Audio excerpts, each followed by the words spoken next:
Boa noite, pessoal. Sejam bem-vindos a mais uma edição do Lei em Campos. Meu nome é Rita, estou representando o GED da São Judas e hoje nosso bate-papo vai ser sobre o tema Justiça Desportiva. Por isso, gostaria de convidar meus colegas Letícia e Felipe para que possam se apresentar. Pode ir, Letícia. Oi, gente. Eu estou aqui representando o GED da PUC Paraná. E é isso. Oi, pessoal. Meu nome é Felipe. Eu represento o GED da PUC Rio. Quero fazer um agradecimento especial ao Dr. Gabriel por ter tirado um pouquinho do tempo dele para essa conversa com a gente. Tenho certeza que vai ser muito legal o tema. E é isso. Antes, eu só queria lembrar que o Lei em Campos ocorre aqui no YouTube e cada vez a gente traz um convidado especial diferente. E hoje é a vez do Dr. Gabriel de Carvalho Costa, que ele é advogado, mestrando em Direito Desportivo Internacional, presidente da Comissão de Direito Desportivo da OAB do Espírito Santo, pesquisador e membro do Grupo de Estudos de Direito Desportivo da UFRJ, auditor do Tribunal Pleno da Justiça Desportiva de Futebol do Estado do Espírito Santo, e entre outras coisas que o currículo do Dr. Gabriel é maravilhoso. Então, acho que nosso convidado de hoje é mais que especial. Seja bem-vindo, Dr. Gabriel. Muito obrigado, agradeço pelas gentis palavras de todos. É muito bom estar no Lei em Campos e também ao lado de grupos de estudo de direito esportivo. Eu acho que essa é a melhor forma de evoluir o direito esportivo, passar conhecimento e cada vez mais dando aos futuros profissionais mais qualidade e muito mais conhecimento da matéria para atuação nela. Então, muito obrigado pelo convite, é um grande prazer estar aqui. Prazer é nosso. Já vou aproveitar para introduzir, então, como hoje o tema é justiça desportiva, acho que a primeira pergunta não poderia ser diferente. Qual que é o papel da justiça desportiva, doutor Gabriel? Excelente pergunta, Rita. A justiça desportiva ela tem uma função social extremamente importante, que é regular o desporto. Vale ressaltar que a justiça desportiva ela já existe no nosso ordenamento jurídico há muito tempo. Entretanto, na Constituição de 1988, ela se tornou uma norma específica, que consta no artigo 217. E ela é específica para o quê? Para regular questões disciplinares e para regular também questões envolvendo regulamentos, a competição em si. Então, ela tem essa função para quê? Para que se possa dar celeridade às disputas. Por quê? Porque todas as competições elas precisam ser resolvidas rápidas. O tempo do desporto não é o mesmo tempo, por exemplo, da nossa vida civil. Ele precisa ser resolvido em meses, tanto é que campeonatos são resolvidos em meses. Então, a justiça desportiva precisa resolver e dar a verdadeira justiça a um campeonato para que não haja, por exemplo, irregularidades, para que não haja ofensa a nenhum princípio, como o próprio fair play, que não haja a verdadeira trapaça. Então, a justiça desportiva serve para controlar isso. Então, ela tem uma grande função social, porque ela protege o desporto, ela protege a competição. Eu acredito que é mais ou menos isso, essa resposta. E eu já vou aproveitar para emendar em uma outra pergunta, porque acho que nem todos que vão estar nos acompanhando sabem como é que funciona o processo dentro da justiça desportiva, então acho que seria importante explicar para que o pessoal que está acompanhando a gente possa entender também um pouquinho do funcionamento. A justiça desportiva, como eu mencionei agora há pouco, ela está prevista no artigo 217 da Constituição Federal. E ela ganhou aí uma questão administrativa, ela tem uma natureza administrativa. Por quê? Antes do acesso ao judiciário, deve-se recorrer a todas as instâncias da justiça desportiva. Justamente por esse motivo que eu expliquei da celeridade de resolver esses conflitos disciplinares e de regulamento. E por que tem que se partir primeiro dessa questão? Simples. A nossa Constituição ela também tem um princípio de que trata a respeito de acesso à justiça. Então, não pode ser negado a ninguém o acesso à justiça. Então, a nossa Constituição, quando tratou sobre a justiça desportiva, ela mitigou em parte esse princípio, no sentido de que resolva todos esses conflitos, primeiro numa justiça administrativa, e se houver algum conflito em si, que não possa ser resolvido pela justiça esportiva, aí sim há o acesso ao judiciário. Entretanto, é importante dizer também que esses tribunais, com a Lei Pelé, ele ganhou uma nova natureza, que é uma natureza privada. Então, ele tanto é natureza administrativa, porque não faz parte do poder judiciário, mas também tem a natureza privada, porque a Lei Pelé ela regula de que a manutenção, apesar do tribunal ser independente, a manutenção dele, inclusive questão financeira, é feita pela a entidade de determinada modalidade. Então, existe essa questão das duas naturezas que é bom a gente primeiro entender. Então, quando a gente fala em tribunal, a gente tem que saber que esse tribunal de justiça desportiva não é único. Eu vejo muitas pessoas perguntando, achando que é um tribunal único, inclusive o próprio STJD do futebol, que é mais famoso, e é óbvio que vai ser, porque o futebol é o principal esporte do nosso país. As pessoas acham que funciona mais ou menos como o STF, então só existe uma instância superior, mas não é assim. A gente tem que entender que a justiça desportiva ela é para cada modalidade. Hoje é assim. Existe também no anteprojeto de lei agora, que prevê a criação de justiça desportiva, de tribunais de justiça desportiva unificados, né, para atender várias modalidades.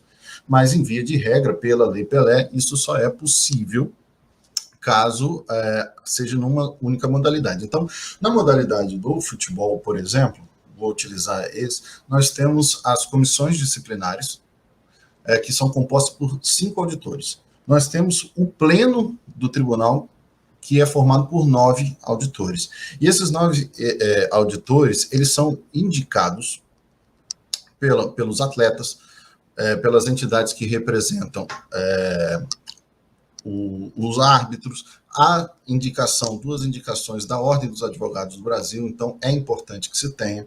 Apesar de que é bom citar que a Lei Pelé ela diz que você não precisa ser exatamente advogado para ser um auditor do Tribunal de Justiça Desportiva, né? Você só precisa ter um notável conhecimento desportivo e ter uma boa reputação, né? Então nós temos também a representação do Sindicato dos Árbitros, que formam ao todo 9 membros. Desses 9 membros, eles indicam para uma composição na comissão disciplinar. Cada tribunal pode ter várias comissões disciplinares a que for necessário. Entendi. E voltando só um pouquinho, quando você explicava das instâncias da justiça desportiva, acho que para não ter dúvida, se você puder explicar como funciona certinho em cada uma. Bom, vamos pensar primeiro numa competição estadual, no âmbito estadual. Então, na comissão estadual existe a comissão disciplinar, que ela funciona como primeira instância. E existe o tribunal pleno, que ele funciona como segunda instância. Isso, quando eu falo em âmbito estadual, eu estou mencionando para aquelas competições que são realizadas dentro do Estado. Para aquelas competições que são realizadas no Estado, então, tem a comissão disciplinar, se houver recurso, vai para o tribunal pleno e para o pleno do STJD da modalidade. Então, estou trabalhando aqui num só. E depois, se houver possibilidade de mais recurso, ainda é possível interpor perante o Tribunal Arbitral do Esporte.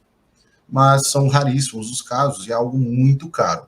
Agora, quando a competição é nacional e é disputada, a modalidade é disputada no âmbito nacional, a entidade que faz a manutenção desse tribunal, vou dar o exemplo da CBF, então as competições do Campeonato Brasileiro, da Copa do Brasil, por exemplo, existe uma comissão disciplinar no próprio Tribunal de Justiça Desportiva da CBF. E aí você vai ter o pleno, que já vai funcionar como segunda instância, e possivelmente também um recurso ao TAS, né, o Tribunal Arbitral do Esporte. Veja que em âmbito estadual nós temos até 4 instâncias e no âmbito nacional nós temos até 3 instâncias.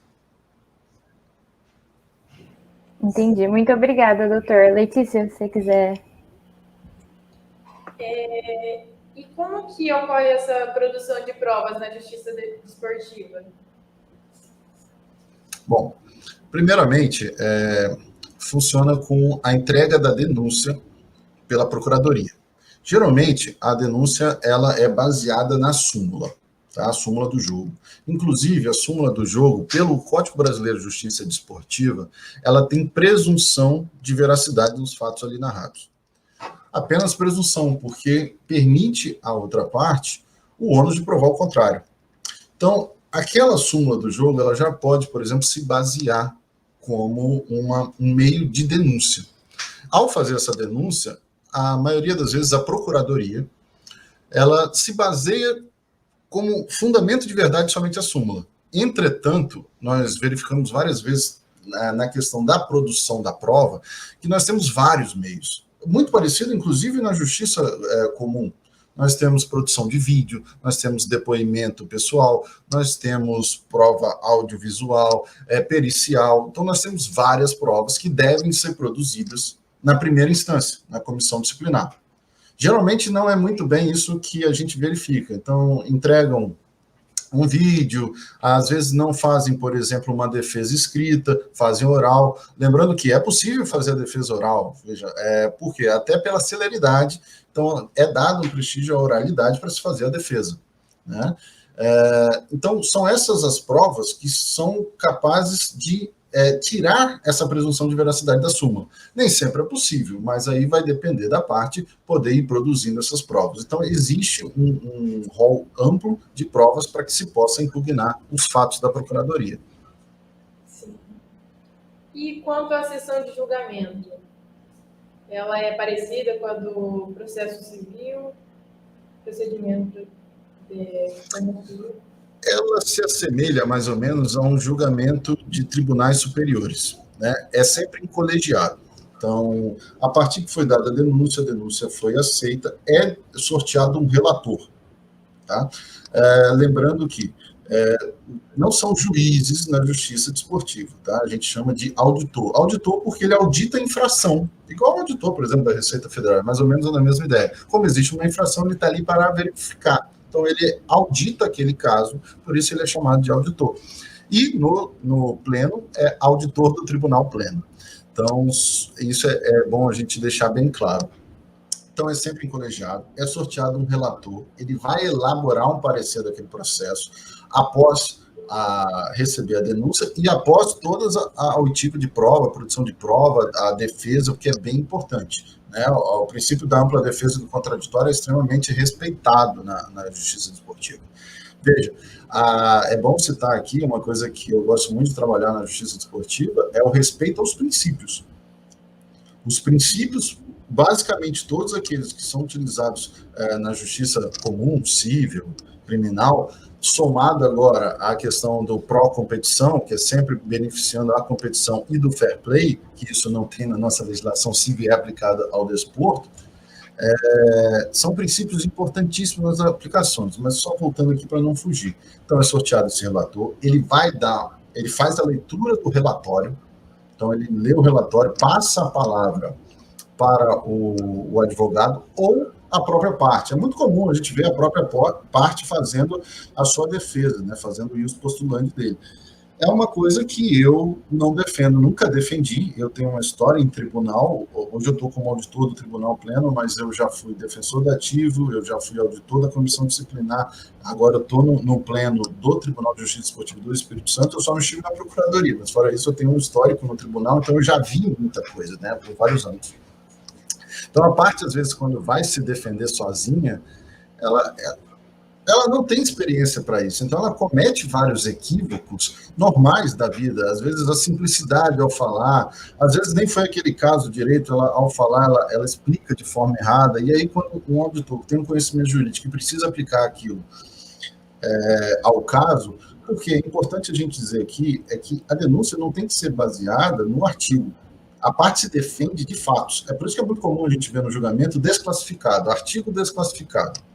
Porque o julgador, né, o auditor que vai fazer o julgamento daquela demanda, ele precisa entender os fatos e desses fatos aí sim verificar se houve uma infração disciplinar.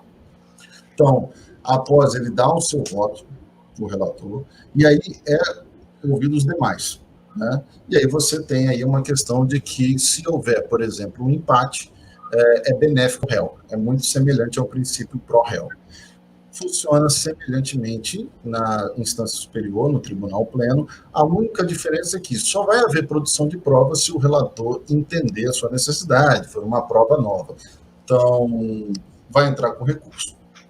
Entrando com esse recurso, o pleno vai fazer a análise, o relator lê o relatório, dá a palavra ao advogado que está fazendo o recurso, ou, no caso, a própria parte, e, em seguida, é feito o julgamento dessa mesma forma. É lido o relatório, e do relatório é colhido os votos dos demais. Sempre você pode ter votos unânimes, você pode ter por maioria, e pode ter empate. Quando há empate, é sempre concedido ou absolvição, se for o caso, ou se houver uma pena de menor potencial para esse atleta. Sim. E o senhor acredita que a gente pode usar o processo civil subsidiariamente dentro da justiça esportiva? Veja, o CBJD ele utiliza um artigo na sua parte final, que ele fala que deve-se utilizar sempre as normas desportivas primeiro. A Lei Pelé, ela traz um artigo, logo no começo, ela traz um artigo que menciona que, inclusive, é aceito as leis desportivas internacionais. Lembrando que essa parte do acesso à justiça, de não procurar a justiça, da justiça desportiva, por exemplo, nasceu dessas entidades nacionais como a FIFA e como o próprio Comitê Olímpico Internacional, que prevê, tanto na Carta Olímpica quanto no Estatuto da FIFA, que não se deve ajuizar a ação. Né? E aí entra uma questão bem interessante da gente depois discutir, eu acho que é o que se aplica, é a lei do país ou é a lei desportiva, né? É um conflito.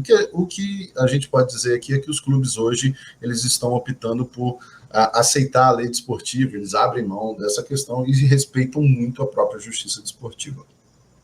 Então, esse artigo do CBJD, ele fala que é possível se aplicar todas essas questões e só por último, normas semelhantes. Ele não usa nem, inclusive, a aplicação do Código Penal ou do Código de Processo Penal, que seria mais lógico. Seria mais lógico porque nós estamos falando de um código que é muito semelhante ao Código Penal, porque ele narra ali as possíveis infrações. Ele diz, não pode praticar chute, não pode desferir chute ao adversário, não pode desferir um soco ao adversário. Então, ele é muito mais semelhante a isso, mas ele não utiliza essa forma subsidiária. Eu entendo que isso talvez possa ser para dar uma celeridade melhor no processo, não deixar um processo muito demorado, dar uma atenção legal ao devido processo legal para que ele possa andar mais rápido. Né? Então, você já tem normas específicas que você vai conseguir utilizar. Então, o Código de Processo Civil, sem dúvida, você pode aplicar ele subsidiariamente em várias outras situações.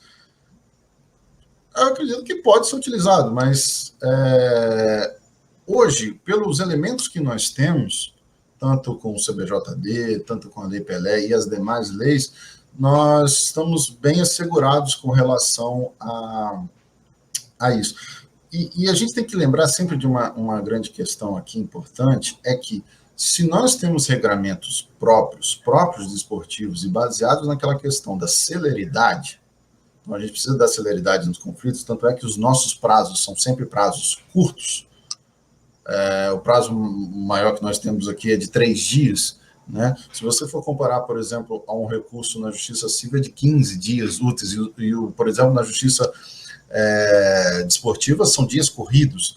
Então, eu não aplicaria nessa forma, porque eu entendo que pode sim atrapalhar o andamento do processo desportivo. Eu utilizaria as normas que nós temos hoje.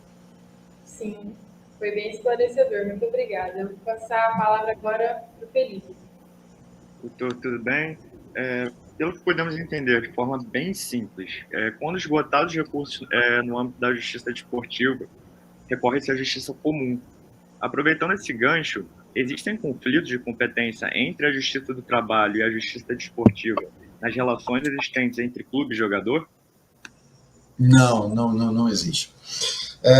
Nos anos 70, a Justiça Desportiva era competente para poder julgar questões trabalhistas, tá, dos atletas. Entretanto, principalmente com a Constituição de 88, e isso muito mais assegurado com a emenda constitucional de 45 de 2004, a competência para julgar questões de conflitos trabalhistas é exclusiva da Justiça do Trabalho. E veja, eu digo exclusiva mesmo, porque não pode ser resolvido, inclusive, por arbitragem. Hoje, né? E aí é uma questão importante da gente até levar aqui em consideração, é que até a reforma em 2017 da CLT, a lei que trata sobre arbitragem, ela dizia que não se podia, diz ainda, né, na verdade, que não se pode tratar sobre direitos indisponíveis, obviamente, os direitos trabalhistas de um atleta.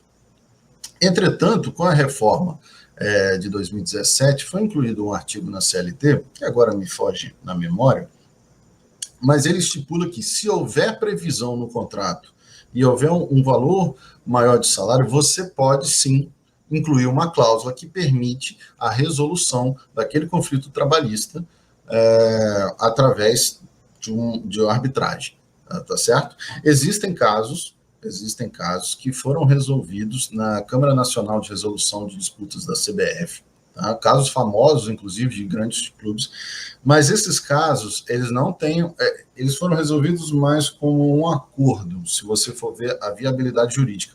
Foram resolvidos porque foi interesse para ambas as partes, é aquela história, quando há um bom acordo, todo mundo quer cumprir e isso é resolvido. Se ali tivesse dado um problema, com certeza aqueles atletas iriam ter procurado a Justiça do Trabalho, como já aconteceu várias vezes. Então não há esse conflito de competência. E só para ficar bem claro, a Justiça Desportiva ela somente é competente para resolver questões disciplinares e questões envolvendo a disputa de campeonato. Inclusive, se você for direito de imagem, que tem uma natureza civil, também não é da Justiça Desportiva. E pode-se, depois de se resolver todas as instâncias da Justiça Desportiva, procurar a Justiça Comum. Mas é uma possibilidade. E toda vez que isso aconteceu, a gente verifica punições no âmbito desportivo, principalmente pelas grandes entidades, como a FIFA, por exemplo. E hoje, num sistema...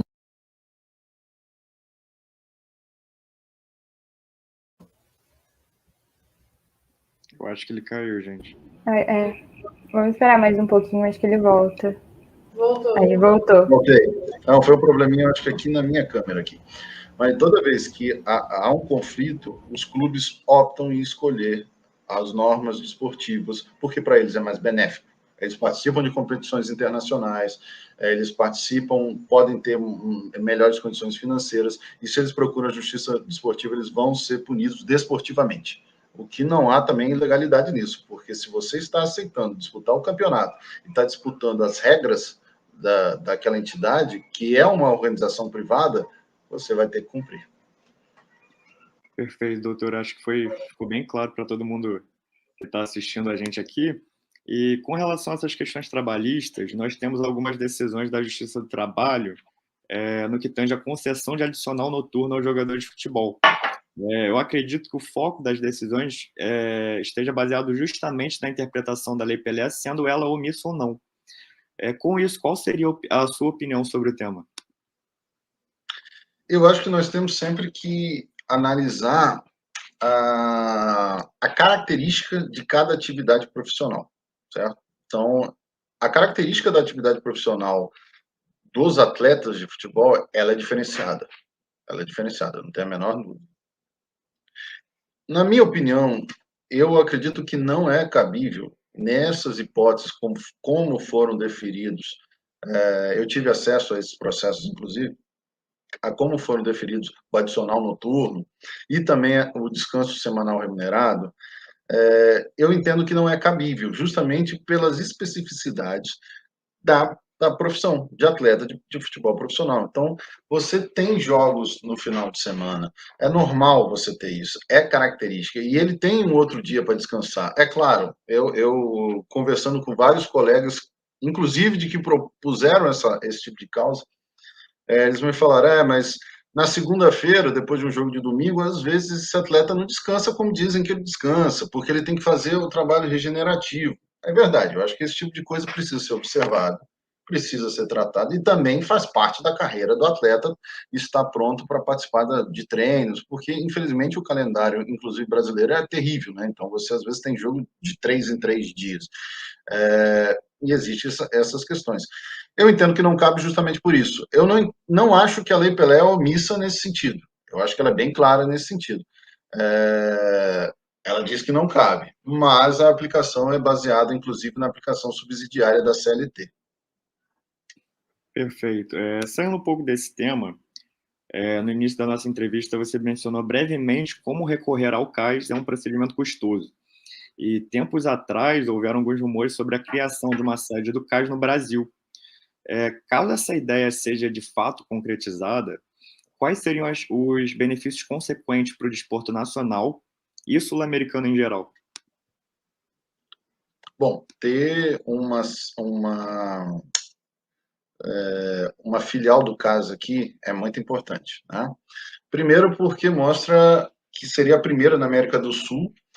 Se eu não me engano agora, há em Nova York e a outra é em Sydney. Eu não me recordo agora se tem mais lugares além da Suíça onde é sediada. Então, você ter no Rio de Janeiro, se eu não me engano, era previsto para ter no Rio de Janeiro também,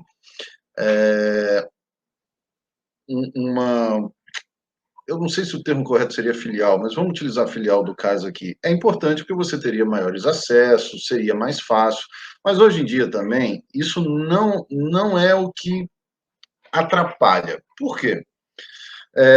Hoje, com a modernidade, com as câmeras, com questões da internet, você consegue estar na Europa para poder fazer qualquer coisa daqui. Por que é custoso? Porque todo procedimento lá ou tem que ser em língua inglesa, francesa ou espanhola. Então, você já não conseguiria, por exemplo, redigir, mesmo com a filial aqui, você não conseguiria fazer na língua em português. Então, você tem que utilizar o idioma que é utilizado na sede do CAS. É custoso por quê? Porque você também tem provas, você tem custas para pagar, você paga o sistema. Tá? O CAS ele tem uma questão muito interessante, que ele é um instituto à parte, totalmente diferente, por exemplo, como é na Justiça Desportiva, que a modalidade tem que arcar com o tribunal, ele tem um instituto, o Tribunal Arbitral do Esporte, que remunera e mantém o tribunal. Só que não é dinheiro sozinho. Então, há custas do processo, há custas da produção de provas. É caro, você tem que ter um tradutor quando você faz de longe.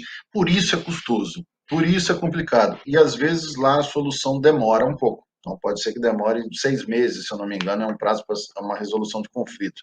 Posso citar agora que foi a questão do Guerreiro. A questão do Guerreiro demorou esse tempo. Mas era um jogador que já estava se aproximando do fim de carreira,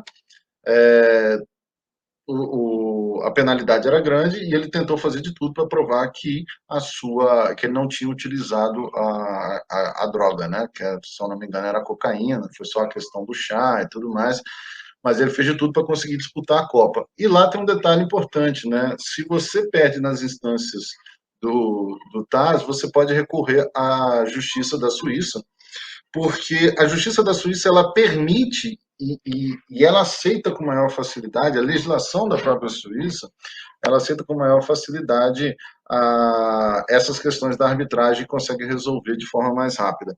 Tanto é que ele conseguiu uma liminar e disputou a Copa do Mundo e depois a decisão do próprio tribunal acabou favorecendo e ele acabou ficando ausente por um bom tempo. Perfeito. Eu acabei fazendo uma perguntinha a mais, mas eu acho que para fechar o nosso quadro, né, a gente não, como é um tema recente, a gente não pode fugir muito disso. Quais seriam as principais implicações da PL 68 de 2017, né, que trata da Lei Geral do Esporte, para a Justiça Desportiva? Excelente pergunta, Felipe. Há pontos bem interessantes, favoráveis e não tão favoráveis. Um que eu acho bem estranho é que a Justiça Desportiva passaria a se chamar Justiça Esportiva. No final das contas, é a mesma coisa, né? Porque, na verdade, nós aqui utilizamos para o direito esportivo, chamamos de direito esportivo muito por uma questão etimológica de que veio de Portugal e continuamos utilizando. Honestamente, eu prefiro direito esportivo do que esportivo. Mas a minha crítica ela vai no sentido. E aqueles tribunais, por exemplo, que já tem um tribunal de justiça desportiva, eles vão ter que mudar o nome, vão ter que mudar, inclusive, o site. O STJD do futebol, ele vai ter que mudar nesse sentido também, ele vai ter que tirar, vai ser STJE do futebol.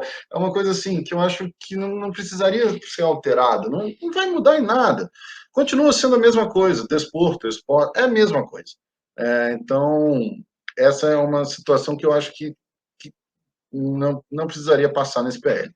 A outra coisa é que ela está prevendo, inclusive, a criação de tribunais mantido por várias modalidades, que seria um Tribunal de Justiça Esportiva unificado. Né? Isso é muito bom. É muito bom porque, veja, nós falamos do futebol, o futebol tem dinheiro, ele tem rentabilidade. Mas para manter um tribunal para outras entidades, que às vezes tem pouquíssimas competições no ano, pouquíssimos atletas, é complicado. A realidade é muito dura.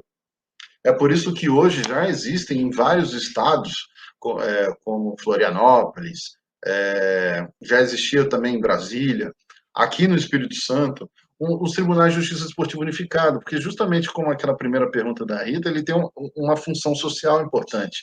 E ele não vai atender as outras modalidades, porque elas não têm dinheiro para manter. As competições vão ficar paradas sem uma solução, elas vão ter que buscar a justiça comum, não é possível. Então, às vezes o sistema acaba te levando a isso. E essa nova lei ela vem para corrigir. E eu acho isso um ponto fantástico. Isso vem para avançar. Há uma outra questão também importante que ele diz que é possível, com a aprovação dessa nova lei, resolver conflitos disciplinares e de competência por meio da arbitragem. Né? E aí a gente vai ter que ver como é que isso vai funcionar, como é que vai ser implantado. Eu não sei a que ponto isso pode ser favorável ou não, porque nós não temos esse exemplo. Nós não temos esse exemplo. Eu posso citar que nós adquirimos também de outros países a própria justiça desportiva. A Espanha, Portugal, funcionam muito semelhante com a gente, com o Brasil, né? E Portugal hoje, por exemplo, já adotou que a segunda instância não vai ser por meio de justiça desportiva, já vai ser uma justiça arbitral. E teríamos que estudar e ver como isso seria implantado. Eu acho que esses são os principais pontos da justiça desportiva. E um outro ponto interessantíssimo é que hoje o Tribunal de Justiça Desportiva de antidopagem ele vai ser administrado pelo COB. Né? Hoje é um tribunal autônomo administrado pelo governo.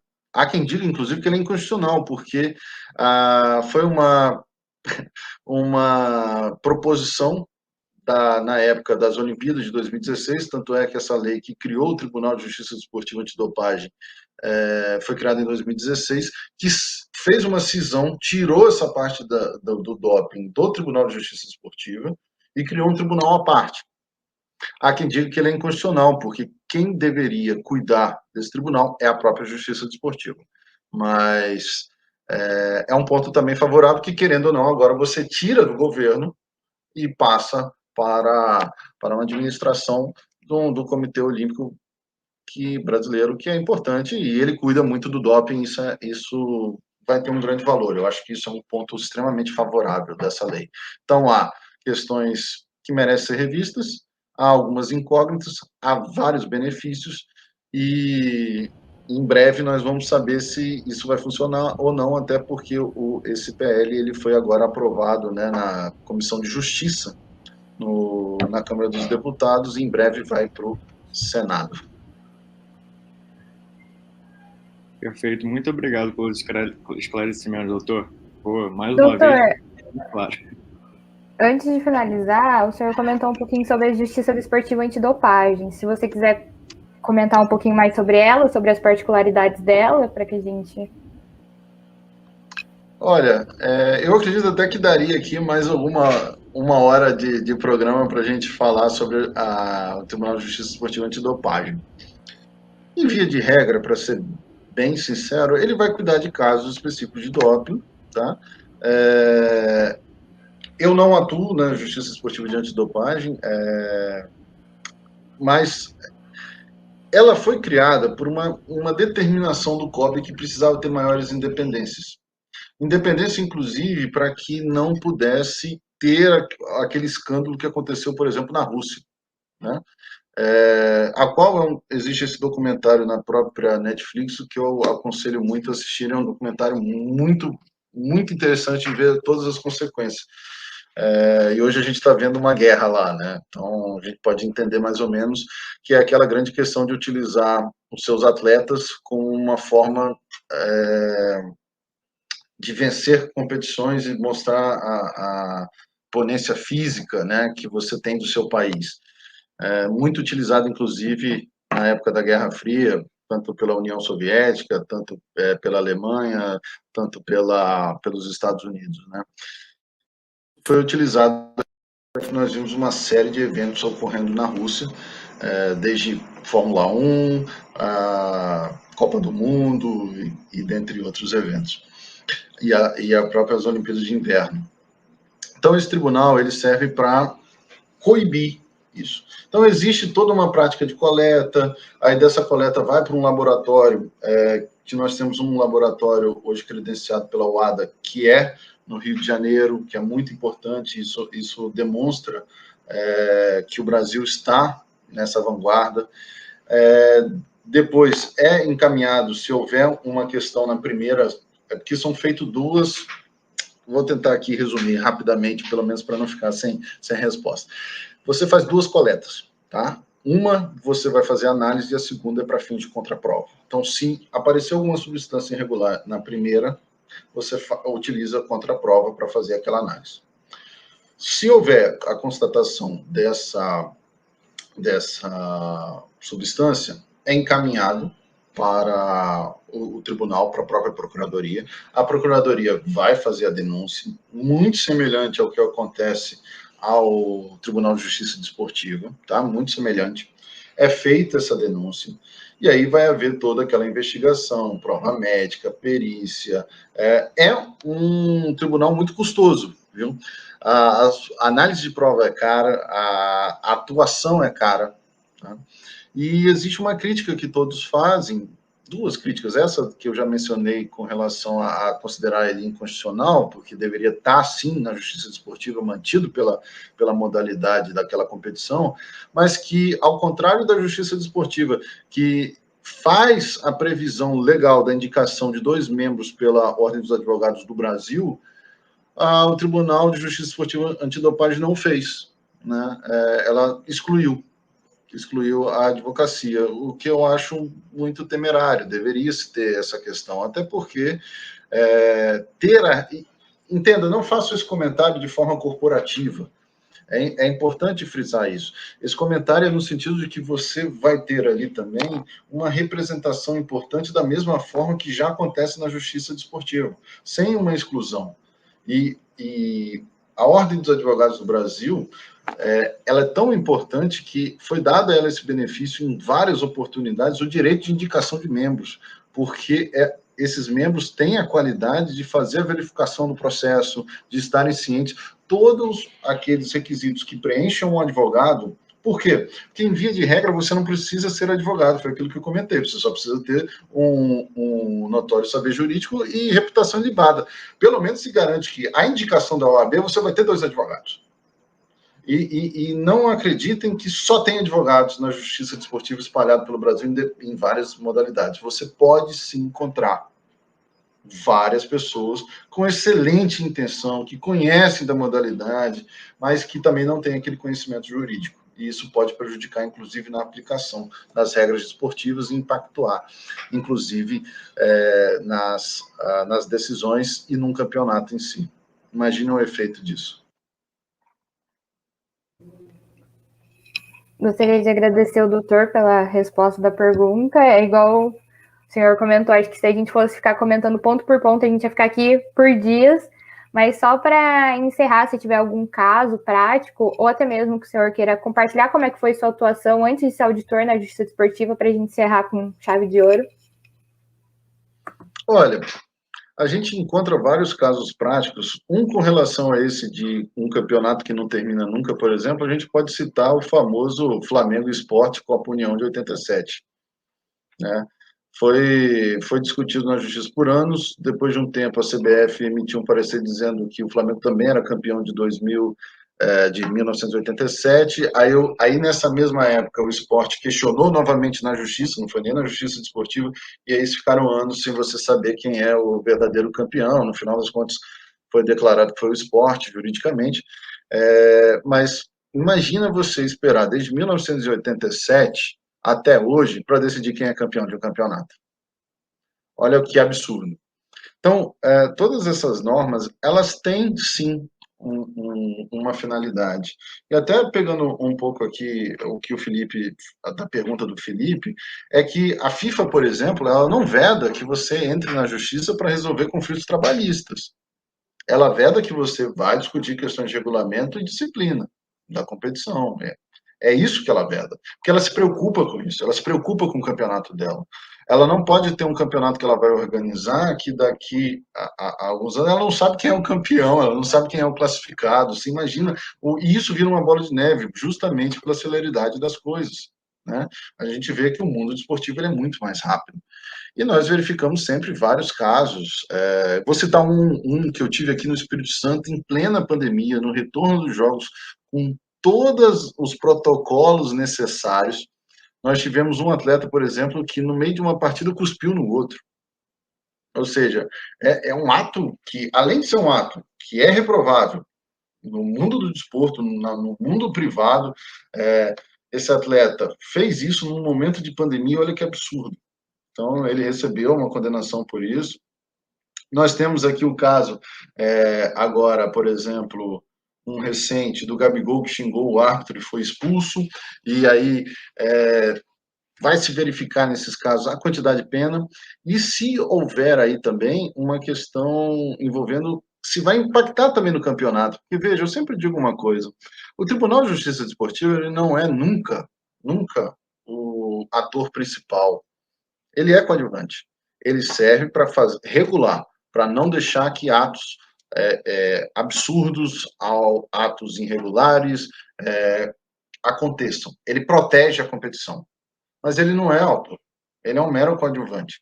Então, não se pode ter o tribunal demorando para se ter decisões. É importante que o tribunal sempre dê decisões mais rápido, porque às vezes você está numa final, você vai dar uma decisão e às vezes tira aquele atleta. E aí se escuta, o tribunal está influenciando no campeonato. O tribunal não serve para influenciar no campeonato.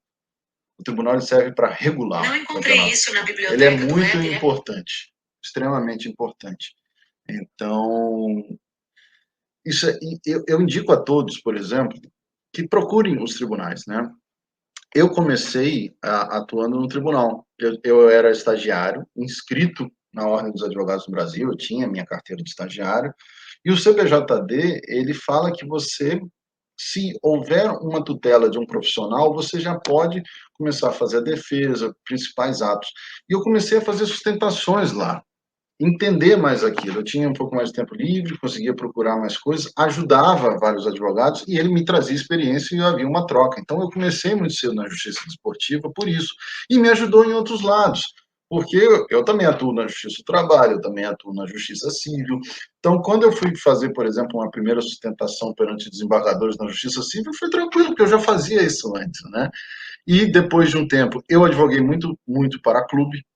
Então, durante anos eu advoguei para clube, fiquei na tribuna do lado de clube. Depois eu advoguei para atleta. Depois eu passei a ser defensor da ativa do tribunal, que o tribunal daqui precisava de um auxílio com relação a isso. Em seguida, eu fui convidado, justamente por esse meu trabalho, para participar da comissão disciplinar e, posteriormente, pela OAB, aí já com bastante tempo de tribunal, ocasionou de ter algumas vagas sobrando, e aí eu fui indicado para o Tribunal Pleno, e é uma experiência muito importante, você está em todos os lugares. Como eu disse, eu só não estive na Procuradoria que faz acusação, o pessoal brinca que é a famosa fábrica de maldades, mas é importante, e eu vi vários lados, eu sou advogado de carreira, então eu sempre estava acostumado a defender. Quando eu fui a ser um julgador, o seu foco muda, isso melhora na sua carreira como advogado também. Então, é interessante ter todos esses lados. Agora, isso é uma construção. Você já não chega lá em cima, você vai trabalhando para poder chegar, vai galgando trabalhos, até para você ter experiências de voto, trabalho, né? Eu indico sempre estar atento às próprias colunas do Lei em Campo, eu sempre procuro, sempre tem notícias atualizadas, procuro indicação de livro, que é muito legal, eu sempre estou pegando vários livros, eu entro sempre em sites dos tribunais superiores e de outros tribunais que existem para verificar decisões. E já fazia isso, inclusive, antes. E sempre trabalhei uma coisa muito importante, pessoal. Eu sempre tive o cuidado de pegar todos os tipos de legislações administrativas de competição. Porque nem sempre tudo está no CBJD ou na Lei Pelé. Eu conseguia várias vezes aplicar a lei da FIFA, que é aplicável, os regulamentos todos são adaptados para você aceitar a lei da FIFA. Então, eu tive um caso agora que parece absurdo, vou tentar contar ele bem rapidinho, que eu sei que o nosso tempo é escasso. Em tempo de pandemia, não há torcida no estádio, né? Entretanto, aqui no interior do Espírito Santo, havia uma cidade, se chama Castelo, o próprio time da cidade, e ao redor do estádio, há os prédios. E nesses prédios, durante a partida, de uma forma surreal, na varanda desse prédio, atiraram fogos de artifício no gramado no goleiro quando houve um gol do seu time. E aí, obviamente, foram denunciados. Esse processo veio até mim. E ainda teve uma coisa absurda, que congelavam ovos e tacavam no gramado. Aquilo, quando você chega aqui no gramado, aquilo parece uma pedra. Então, você tem uma situação dessa, eu recebi essa denúncia, recebi o recurso com pedido de efeito suspensivo, porque era uma semifinal, então eles precisavam daquele estádio, eles não podiam perder o mando de campo. Eu já estava agora, isso foi recente, então eu já estava no Tribunal Pleno, né? Eu recebi em forma de recurso, e era algo absurdo, só que, em via de regra, o CBJD fala em torcida no estádio, né? Ela não fala fora do estádio, ela não é adaptada a isso. Entretanto, a norma da FIFA, mais recente, ela fala que o clube mandante ele é responsável por torcedores dentro do estádio e no entorno do estádio. Então, se os prédios são colados e são no entorno do estádio, era imprescindível que o clube fosse responsável. Mas aí você pode até perguntar, isso foi parte da defesa, mas como eu vou controlar alguém que jogou isso no gramado? De fato, você não tem como segurar aquela pessoa, mas eram poucos prédios. Dava para ter alguém filmando, dava para ter alguém, pelo menos, para indicar qual era o apartamento, qual era a varanda, mas nem isso teve. Até porque o CBJD ele é bem claro ao falar de que, se é identificado, o clube não é punido. Se é identificado aquele que comete esse ato, o clube não é punido. É por isso que hoje nos estádios, quando alguém joga algo no gramado, rapidamente a torcida recorre a eles e aponta, olha, foi isso aqui, porque eles não querem que o seu clube seja punido. Pode-se até discutir se vale a pena você punir um clube por um ato de terceiro. Às vezes o cara pode nem ser o torcedor, eles podem falar, mas o clube tem que identificar essa pessoa. E nessa ocasião dos autos, o clube não fez essa verificação. Dias depois fez um boletim de ocorrência sem indicar nada, e era algo assim, impossível. Se um ovo descongelado que cai no gramado com uma pedra bate na cabeça de alguém, é possível que houvesse um óbito ou um dano muito grande. Imagina, é porque nada de ruim aconteceu, mas e se tivesse acontecido? Então é função do tribunal ele coibir esse tipo de ato e também informar ao clube mandante que, olha, veja quem foi que fez. Mantenha a responsabilidade, inclusive em razão do Estatuto do Torcedor. Porque o Estatuto do Torcedor defende tudo, não só o torcedor, né? Tanto é que ele prevê que para até 10 mil pessoas você tem que ter ambulância. Isso foi uma coisa que teve que se adaptar aqui também. Nós recebemos várias denúncias dizendo, olha, não há ambulância, que é uma coisa absurda, dentro do gramado durante o jogo. E aí a defesa foi essa, mas o Estatuto do Torcedor fala que não precisa ter, porque não tinha público no estádio. Então, como você se adapta a isso? Então, você tem que aplicar. Eu fundamentação do meu voto a questão da normativa da FIFA aplicada junto com o Estatuto do Torcedor e que poderia sim o clube ser elidido disso, da responsabilidade se ele tivesse identificado, mas como ele não fez, ele acabou sendo condenado, foi mantida a perda do mando de campo, recebeu uma multa. E aí é aquela questão que a gente pode discutir se punir o clube por um ato de terceiro é normal ou não, mas uma questão importante, passou-se a funcionar e evitar, por exemplo, violência nos estádios, quando o clube passou a ser punido, quando passaram-se a ter portões fechados, quando a torcida parou de ir. E isso é indiscutível, isso por estatística comprova. Então, às vezes, a gente tem que aplicar uma penalidade um pouco mais severa, a fim de que tenha um caráter educativo, que faz parte da análise também de um jogador. Então, às vezes, quando a gente está como advogado, a gente não pensa muito nesse lado, mas como jogador, você começa a ampliar um pouco o seu âmbito e olhar as duas partes, porque você precisa ser sempre justo, você tem que manter sempre o equilíbrio. E é complicado, porque num processo, principalmente como esse, você tem várias verdades. A verdade da procuradoria, você tem a verdade da parte, você tem aquela do julgamento, e isso é importante, você precisa entender tudo com muito afinco, até porque não tinha filmagens, então você tem que fazer um julgamento sem sequer ver o que aconteceu, você tem que interpretar todos os fatos. Então, é um desafio que todos os auditores da Justiça Desportiva têm, desde a comissão disciplinar até o pleno, ao STJD e por aí vai. Muito obrigada, doutor Gabriel. Acho que as falas foram, para todos nós, até quem estiver assistindo, enriquecedoras, todo o seu conhecimento, toda a sua atuação. Acho que a gente poderia marcar um bate-papo para ficar horas e horas e não ia conseguir suprir toda a informação e o conhecimento que o doutor tem. Por isso, eu gostaria de, já ir encerrando, agradecendo também a presença da Letícia e do Felipe, e dizer para o doutor Gabriel que foi uma honra tê-lo aqui conosco, e que espero que a gente se reencontre novamente em outros eventos e outros bate-papos.